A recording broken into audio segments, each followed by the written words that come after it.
There is a concept in retirement planning gaining real traction, and for good reason.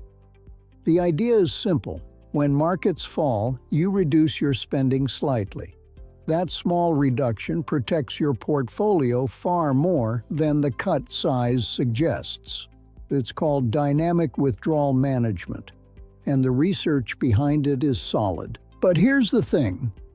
After decades studying retirement income structures, I've noticed something.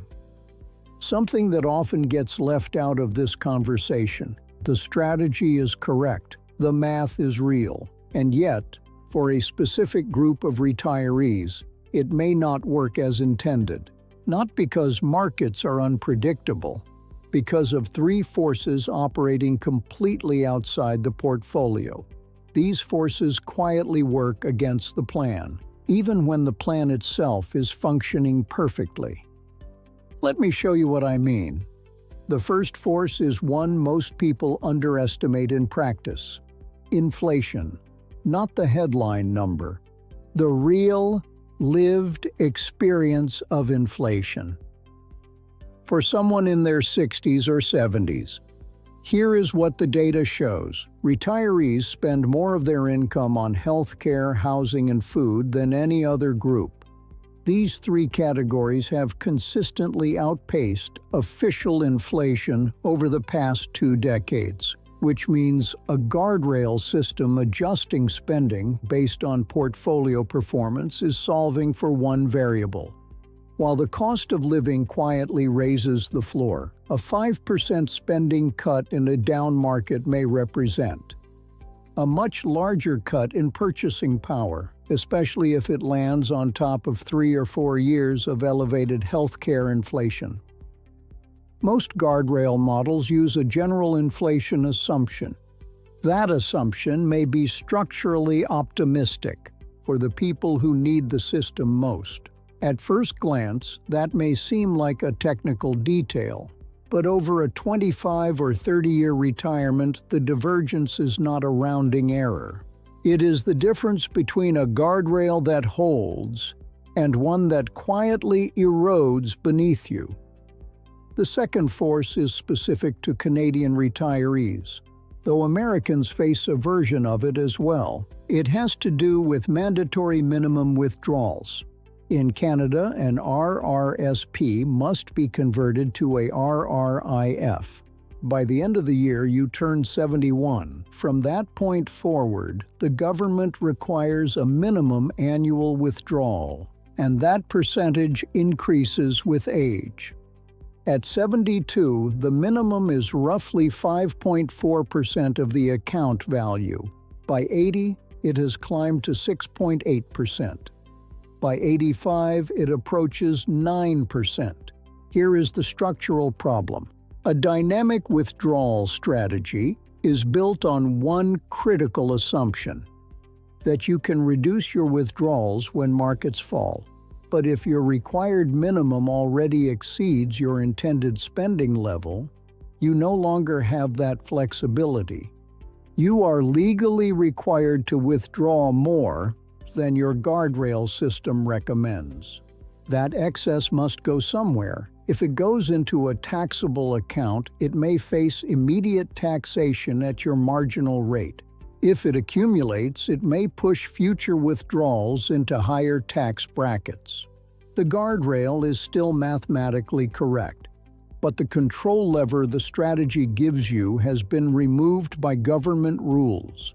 This is not a theoretical problem. I have seen this dynamic catch retirees off guard many times, particularly those who accumulated significant RRSP balances and converted them later in life.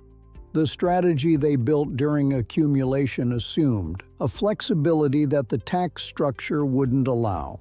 Which brings me to the third force: tax bracket creep. This one is subtle, and I want to be precise about it. When you withdraw from registered accounts in Canada, RRIF, RRSP, every dollar is taxed as ordinary income. A guardrail system tells you how much to take out based on portfolio performance. but it typically does not optimize for where that withdrawal comes from or what tax bracket it lands in. Here is why that matters.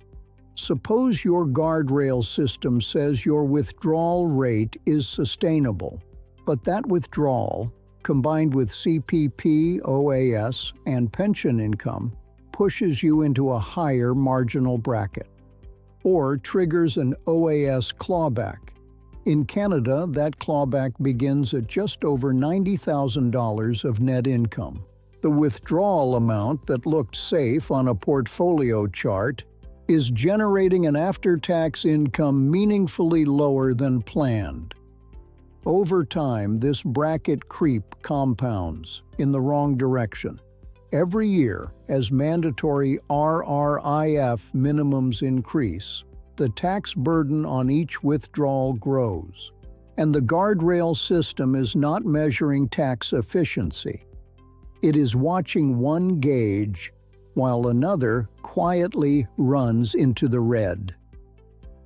Now, I want to be clear about something. I am not arguing against dynamic withdrawal management. It is a genuine improvement over rigid fixed withdrawal strategies. The research is real. The protective mechanism is real. But a complete retirement income architecture must account for all three dimensions simultaneously: market risk, inflation risk, tax and policy risk. A strategy addressing only market risk is managing 1/3 of the problem. The question is not simply, how much should I spend this year? The full question is more precise. How much should I withdraw? From which account, in what sequence, at what tax cost, adjusted for real purchasing power? And does that number change if markets fall, or if government rules change? Or if inflation in my specific spending categories diverges from the headline rate? That is a more complex question, but it is the right question. And here is what I think matters most. The emotional goal of these strategies is not really about withdrawal rates. It is about permission. The permission to spend the money you spent a lifetime building, without the fear that doing so will eventually leave you without options. That permission is real, and it is achievable. But it only holds if the system protecting it is measuring all the forces working against it. Not just the market, the road itself,